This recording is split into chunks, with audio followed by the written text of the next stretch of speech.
City news देख रहे हैं आप और मैं हूं आपके साथ निशा बर्नवाल। तो चलिए खबरों में आगे बढ़ते हैं और नजर डालते हैं आज के हेडलाइंस पर। हेडलाइंस के प्रायोजक हैं लजीज व्यंजनों का खजाना करियन कबाब, नियर कालीबाड़ी चौक, चंदोरी रोड, गिरिडीह। देवरी के टकाबाद में फूड पॉइजनिंग से 8 लोग हुए गंभीर रूप से बीमार, 2 की हुई मौत, 6 लोगों का चल रहा है सदर अस्पताल में इलाज, 3 की स्थिति नाजुक। तीसरी में 14वें और 15वें वित्त की राशि में लाखों रुपए गबन का मामला हुआ उजागर, सूचना अधिकार के तहत हुआ खुलासा, बीडीओ ने जांच करवाने की कही बात। गांव में शराब माफिया फिर हुए सक्रिय, सुदूरवर्ती क्षेत्रों में धड़ल्ले से महुआ शराब का हो रहा है निर्माण, प्रशासनिक सांठगांठ का लग रहा है आरोप।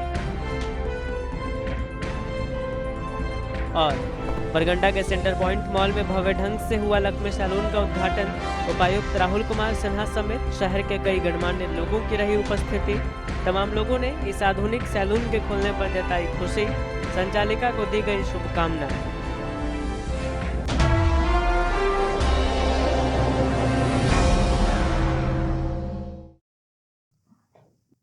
और अब खबरें विस्तार से। देवरी प्रखंड के टाकाबाद में फूड पॉइजनिंग की वजह से एक ही परिवार के 2 लोगों की मौत हो गई, वहीं 6 अन्य लोगों का इलाज सदर अस्पताल में चल रहा है।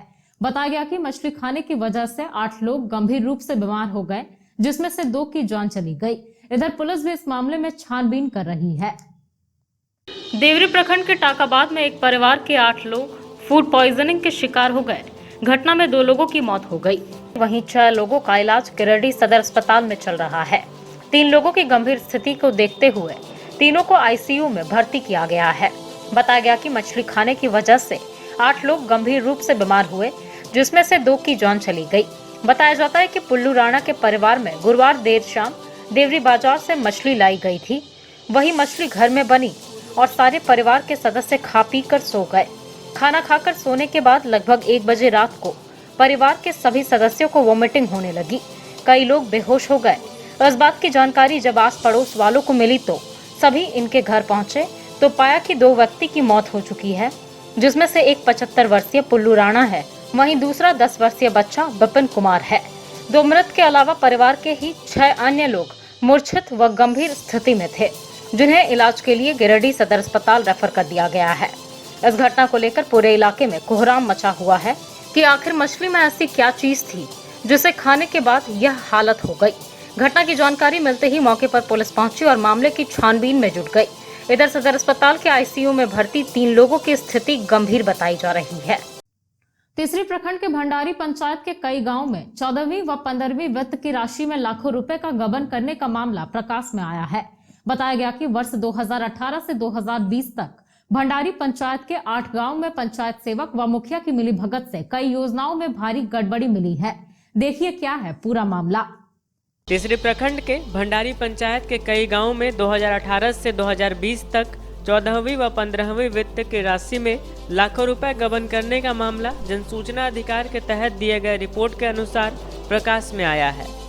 मामले की जानकारी देते हुए सोबराजडीह गांव के सरजू सिंह ने कहा कि इनके परिवार के द्वारा 6 वर्ष पूर्व चापाकल बनाया गया था, लेकिन चापाकल के नाम से मुखिया और पंचायत सेवक के मिलीभगत से पैसे की निकासी 14वीं वित्त से कर ली गई। वहीं सोबराजडीह गांव के वार्ड सदस्य परमेश्वर तुरी ने कहा कि यह मामला सही है। इस गांव में ही नहीं बल्कि भंडारी पंचायत के 8 गांव में पंचायत सेवक अमीरलाल बैठा व मुखिया के मिलीभगत से घोटाला किया गया है। बता दें कि माल्य नेता मंटू शर्मा के द्वारा भंडारी पंचायत में 14वीं व 15वीं वित्त से विकास योजना में खर्च की जानकारी मांगी गई थी, जिसके तहत मिले दस्तावेज के अनुसार लगभग 20 योजनाओं में भारी गड़बड़ी मिली है, जिसके जांच के लिए बीडीओ को ज्ञापन सौंपा गया है। इस बात को लेकर जब बीडीओ संतोष प्रजापति से बात किया गया तो उन्होंने कहा कि प्रखंड कल्याण पदाधिकारी से जांच करवाया जा रहा है। पंचायत सचिव से सहयोग नहीं मिलने पर स्थानीय ग्रामीणों के सहयोग से जांच कराने की बात कही गई है। सरजू सिंह। ये चापाकल कौन बनवाया है? हम लोग दोनों भाई मिलकर बनाए। और दोनों भाई मिलकर बनाए हैं? हाँ। कब बनवाए थे? हो गया करीब 6-7 साल हो गया। ओ 6-7 साल हो गया। हाँ। अपने से बनवाए थे ना? अपने से। उन्हें किसी के थ्रू मिला था क्या, मुखिया वगैरह फंड से? ना, नहीं ना, कहीं से नहीं। मैं 6 नंबर वार्ड का वार्ड सदस्य हूँ और मेरा नाम परमेश्वर तुरी है। तो ये चापाकल किसने बनवाया था? चापाकल ये सरजूत सिंह का एक बेटा है और रामचंद्र सिंह का 3 बेटा है। अच्छा। चारों भाई मिल करके, हाँ। दोनों भाई का जो एक का 3 बेटा है और एक का 2 बेटा, एक बेटा है। आपस में चारों भाई मिलके यार अपना पैसा अपना पूंजी लगा के इन लोग बनवाया था। अच्छा। है ना, ये चापाकल खराब हो गया, धंस गया, पानी बिल्कुल जो आता था वो बिल्कुल बर्तन लाल कर देता था। है ना, इन लोग पीने के लिए जब छोड़ दिया, देखे इन लोग को बड़े परेशानी है, तो 2018 में मुखिया के द्वारा हम मांग किए कि मुखिया जी एक स्वराज्य में चापाकल दीजिए, वहाँ उन लोगों का पीने का बड़ा समस्या है, तो वो नहीं दिए।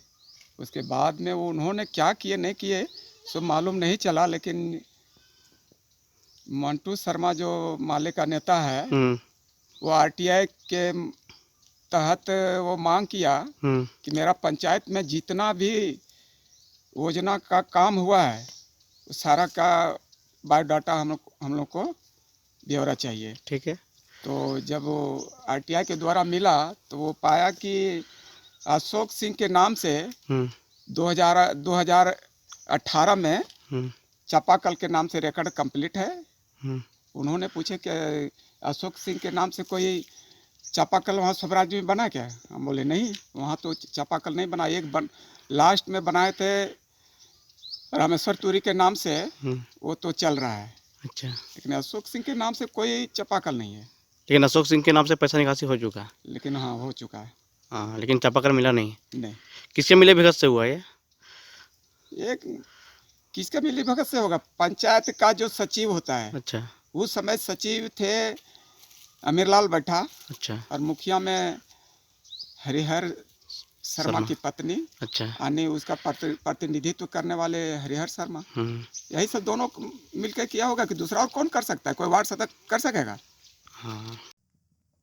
गांवा थाना क्षेत्र के सीमावर्ती और सुदूरवर्ती इलाकों में शराब माफिया एक बार फिर से सक्रिय हो गए हैं। इन इलाकों में धड़ल्ले से महुआ शराब का निर्माण कर उसकी बिक्री की जा रही है।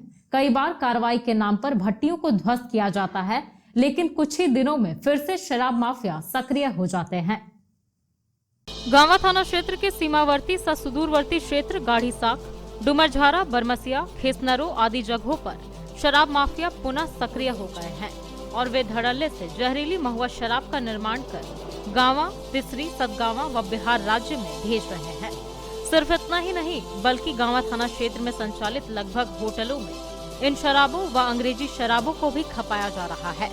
बता दें कि इन इलाकों में पुलिस व उत्पाद विभाग के द्वारा कई बार कार्रवाई किया गया है। 1-2 शराब भट्टियों को तोड़े जाने की वजह से दर्जनों शराब भट्टियों के मालिक कुछ दिन के लिए अपने कार्य की गति धीमी कर दिए थे, जो कि अब पूरी तरह से सक्रिय हो चुका है।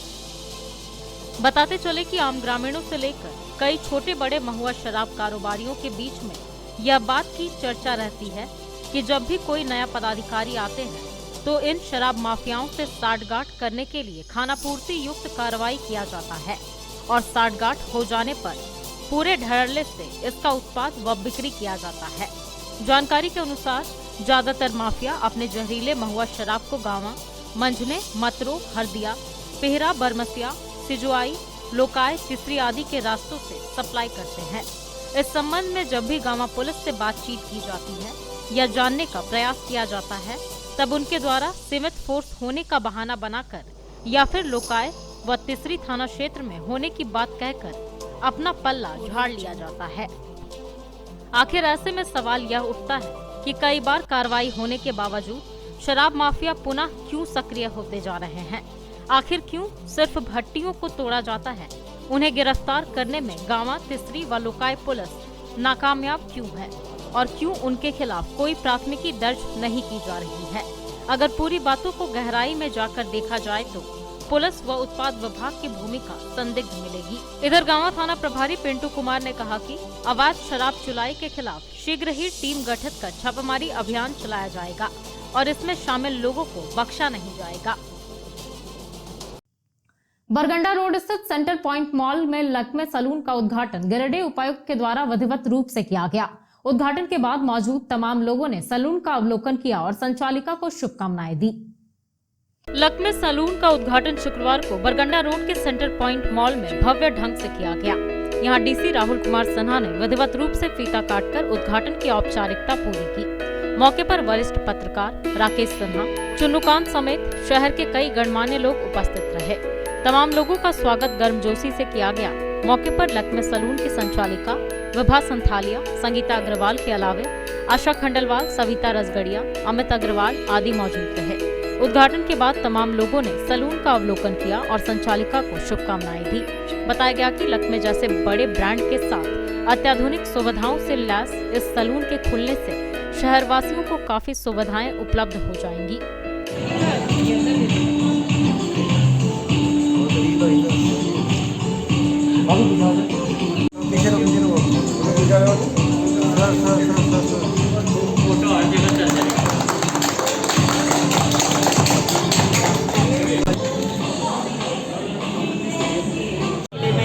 सशक्तिकरण का एक अद्भुत उदाहरण आप यहाँ पर आज देख सकते हैं।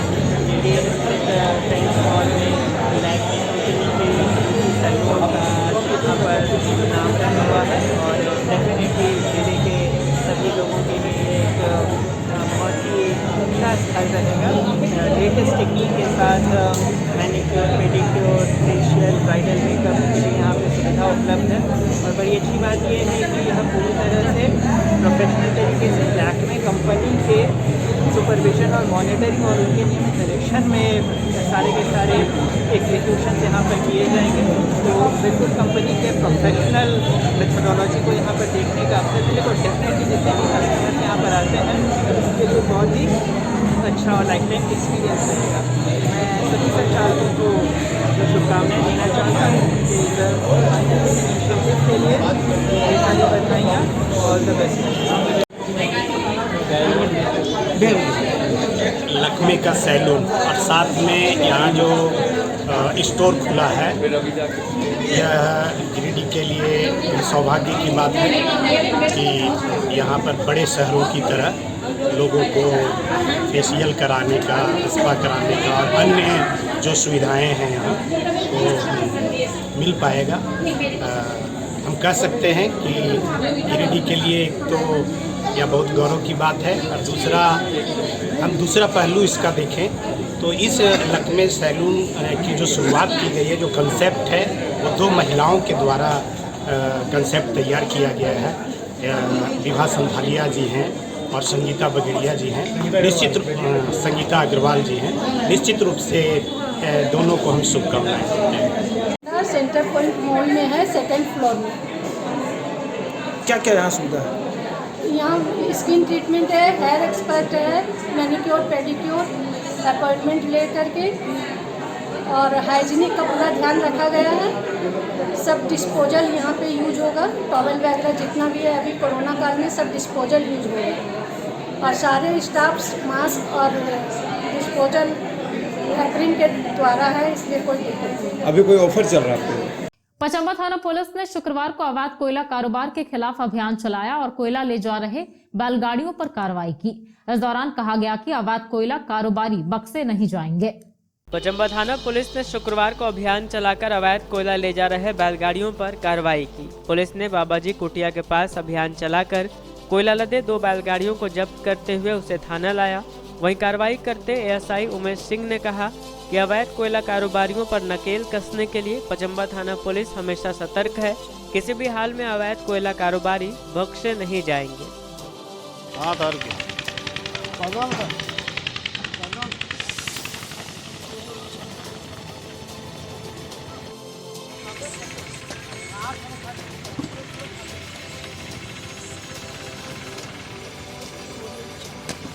देवरी थाना क्षेत्र में आपसी विवाद को लेकर 2 पक्षों में मारपीट हो गई। घटना में घायल चरखी देवी और सोनिया देवी को इलाज के लिए सदर अस्पताल लाया गया, जहां से उन्हें बेहतर इलाज के लिए अन्यत्र रेफर कर दिया गया।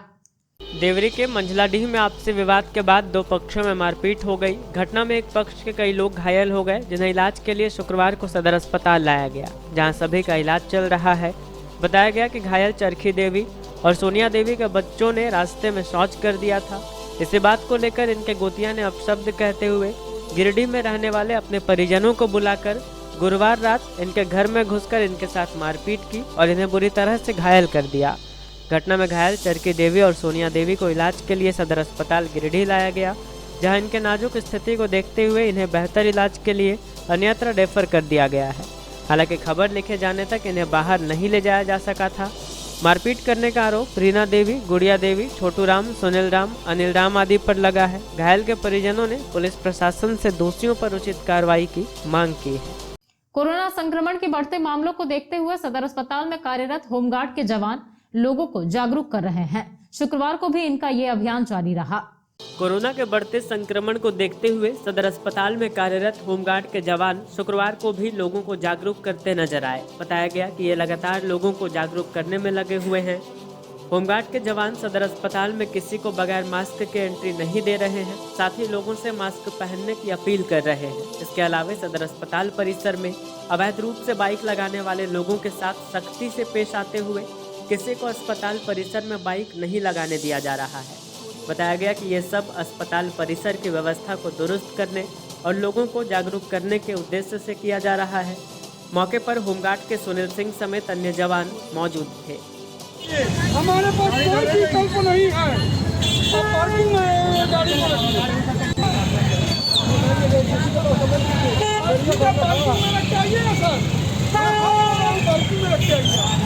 भाजपा नेता महेश राम ने सदर अस्पताल पहुंचकर सिविल सर्जन को एक ज्ञापन सौंपा। ज्ञापन के माध्यम से इन्होंने बिरनी थाना अंतर्गत हुए मनोज कुमार की मौत को लेकर हत्या की आशंका जताते हुए मृतक के पोस्टमार्टम जांच रिपोर्ट पर गंभीरता बरतने का आग्रह किया। भाजपा नेता महेश राम ने बिरनी थाना अंतर्गत हुए मनोज कुमार की मौत को लेकर शुक्रवार को सदर अस्पताल पहुंचकर सिविल सर्जन को ज्ञापन सौंपा। इन्होंने मनोज की हत्या की आशंका जताते हुए Giridih civil surgeon SP Mishra को एक ज्ञापन सौंपकर मृतक के पोस्टमार्टम जांच रिपोर्ट पर गंभीरता बरतने का आग्रह किया।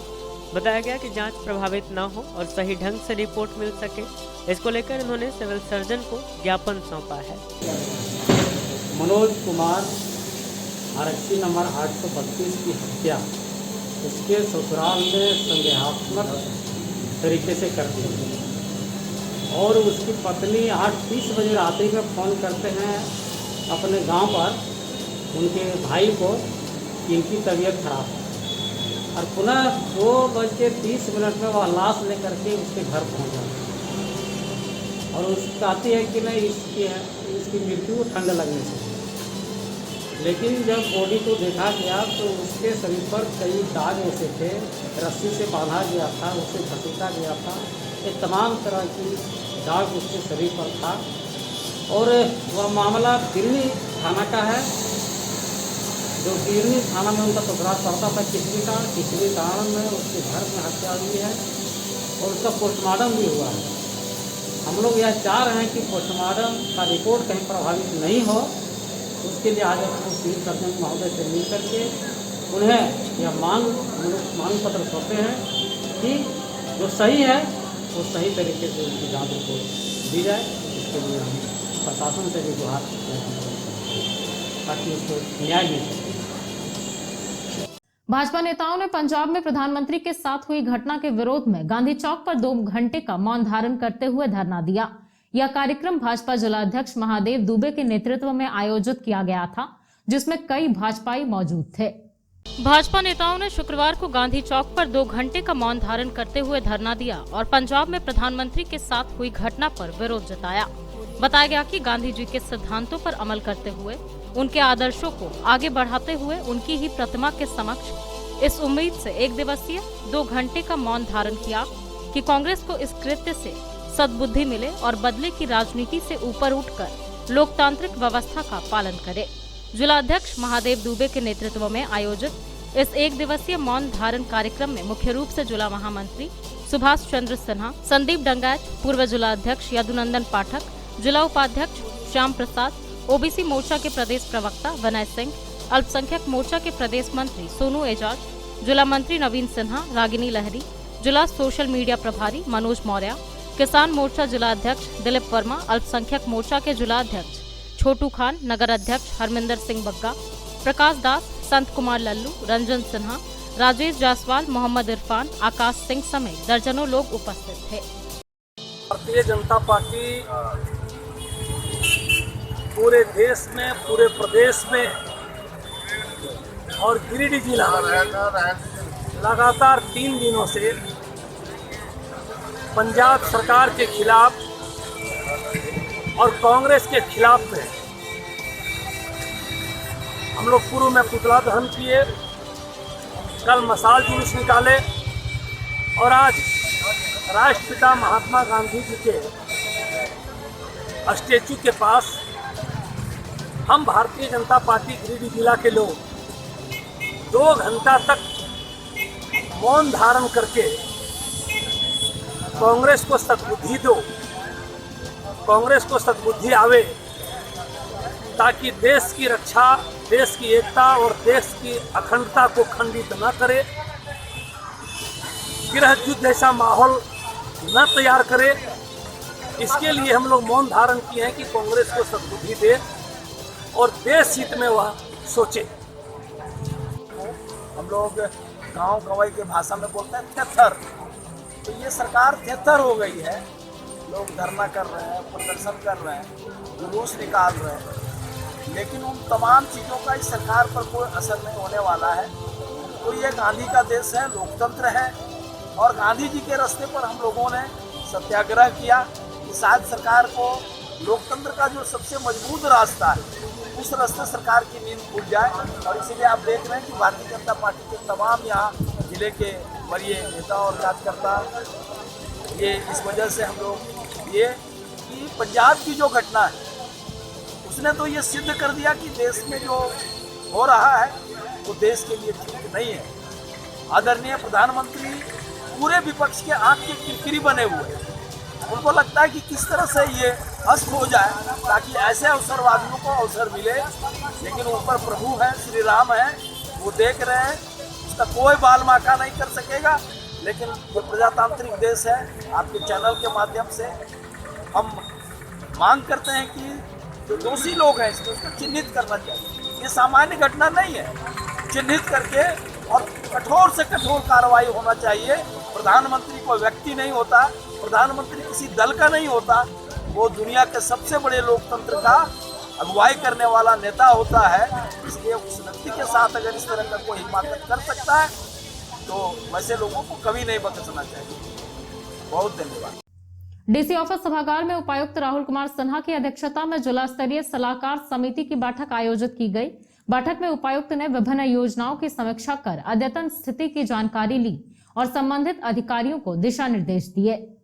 डीसी ऑफिस सभागार में शुक्रवार को उपायुक्त राहुल कुमार सिन्हा की अध्यक्षता में जिला स्तरीय सलाहकार समिति की बैठक आयोजित की गई। इस दौरान उपायुक्त द्वारा जिला अंतर्गत पीएमईजीपी एसएचजी समूहों को ऋण प्रदान करना, पीएम किसान लाभुकों को केसीसी से आच्छादित करना, पीएमईजीपी की उपलब्धि, प्रधानमंत्री मुद्रा योजना आरसीटी के कार्य, सीडी रेशियो एवं अन्य विभिन्न कार्यों के अद्यतन स्थिति की समीक्षा की गई तथा जिले के सर्वांगीण विकास के लिए कार्य योजना तैयार करने का दिशा निर्देश दिया गया।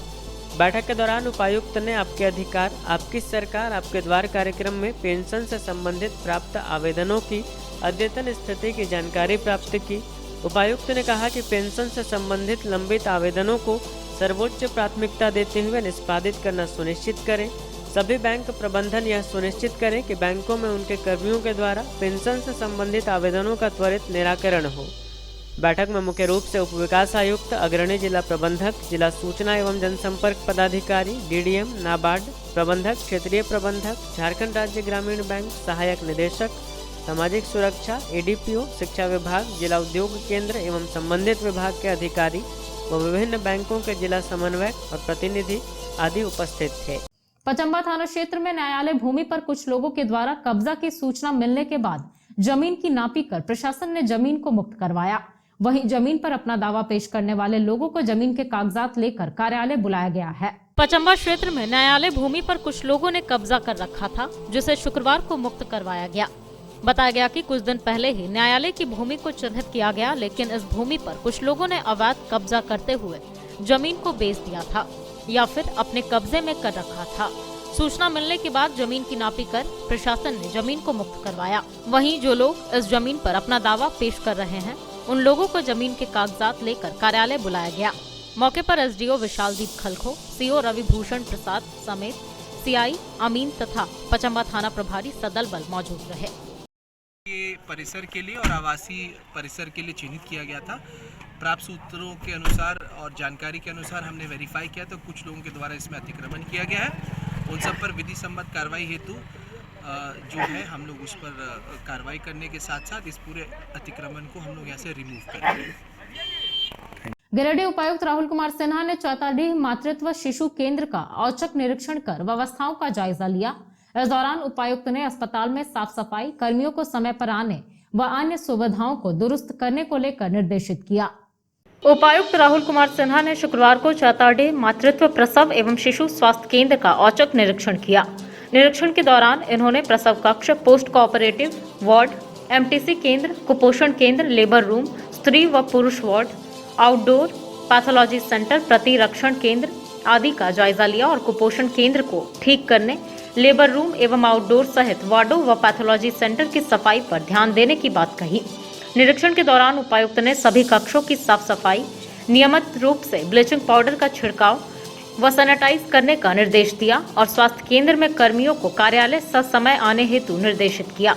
इस दौरान उपायुक्त ने कहा कि आमजनों व मरीजों को बेहतर स्वास्थ्य सुविधा उपलब्ध कराना जिला प्रशासन की पहली प्राथमिकता है। इस हेतु सारी व्यवस्थाएं सुनिश्चित कराई जा रही है ताकि आमजनों को बेहतर स्वास्थ्य सुविधा का लाभ दिलाया जा सके। इसके अलावा उपायुक्त ने चौताडीह सामुदायिक स्वास्थ्य केंद्र में चल रहे मरम्मती कार्य प्रगति एवं मूलभूत सुविधाओं का जायजा लिया और संबंधित अधिकारियों को निर्देशित किया कि जो कार्य प्रगति पर है उन्हें अविलंब पूर्ण करने और मरम्मती कार्य एवं अतिक्रमण मुक्त कराने हेतु आवश्यक दिशा निर्देश दिया। सर जेसी बोस बालिका उच्च विद्यालय में कोविड टीकाकरण कैंप लगाकर किशोरियों का टीकाकरण किया गया। बताया गया कि 9 जनवरी को फिर विद्यालय में टीकाकरण कैंप का आयोजन किया जाएगा। न्यू बरगंडा के सर जेसी बोस बालिका उच्च विद्यालय में शुक्रवार को 15 वर्ष से 18 वर्ष की बच्चियों के लिए कोविड टीकाकरण कैंप लगाया गया। यहाँ पहली बार इन किशोरियों को टीका लेते हुए खुशी का अनुभव हुआ। यहाँ पहले दिन करीब 153 लोगों को टीका दिया गया। बताया गया कि अगले रविवार यानी 9 जनवरी को फिर विद्यालय में टीकाकरण कैंप का आयोजन किया जाएगा। इस कैंप की सफलता में विद्यालय परिवार की तरफ से प्रधानाध्यापक, शिक्षक, शिक्षिकाएं और अनुसेवक लगे हुए थे। सरकार के निर्देश के आलोक में कोविड को हराने को लेकर 15 वर्ष से 18 वर्ष के बच्चों का टीकाकरण आज सर जेसी बोस विद्यालय के परिसर में स्वास्थ्य विभाग की ओर से आयोजित की गई है। बच्चों में इसको लेकर उत्साह है और सुबह करीब 11 बजे से टीकाकरण चल रहा है। अभी तक हम लोगों ने करीब 150 बच्चियों को टीकाकरण के लिए लिस्टेड हो चुके हैं। मकसद ये नहीं है कि टीकाकरण चल रहा है, मकसद है ये कि हमारे विद्यालय में करीब 2200 बच्चियां हैं और हर एक बच्चियों को व्हाट्सएप के माध्यम से इसकी सूचना दी गई है। बावजूद इसके आज करीब 200 बच्चियां मूव करी हैं। तो आग्रह है कि इसके लिए लोग जागें, अभिभावक, और अपने बच्चों को टीकाकरण के लिए कैंप तक लेकर जाएं। सरकार की ओर से इतनी अच्छी व्यवस्था है, निःशुल्क है और इस कोरोना को हराने में अपना जो रोल है उसको पूरा करेंगे। बच्चियों से भी आग्रह है, बच्चों से भी आग्रह है, आप बिना हिचक इसे लें, बिल्कुल सुरक्षित है और कोरोना को हराने का एक सशक्त माध्यम है। तो चलते चलते एक बार फिर नजर डालते हैं आज के हेडलाइंस पर। देवरी के टकाबाद में फूड पॉइजनिंग से 8 लोग हुए गंभीर रूप से बीमार, 2 की हुई मौत, 6 लोगों का चल रहा है सदर अस्पताल में इलाज, 3 की स्थिति नाजुक। तीसरी में 14वें और 15वें वित्त की राशि में लाखों रुपए गबन का मामला हुआ उजागर, सूचना अधिकार के तहत हुआ खुलासा, वीडियो ने जांच करवाने की कही बात। गांव में शराब माफिया फिर हुए सक्रिय, सुदूरवर्ती क्षेत्रों में धड़ल्ले से महुआ शराब का हो रहा है निर्माण, प्रशासनिक सांठगांठ का लग रहा है आरोप। और बरगंडा के सेंटर पॉइंट मॉल में भव्य ढंग से हुआ लक्ष्मी सैलून का उद्घाटन, उपायुक्त राहुल कुमार सिन्हा समेत शहर के कई गणमान्य लोगों की रही उपस्थिति। तमाम लोगों ने इस आधुनिक सैलून के खुलने पर जताई खुशी, संचालिका को दी गई शुभकामना।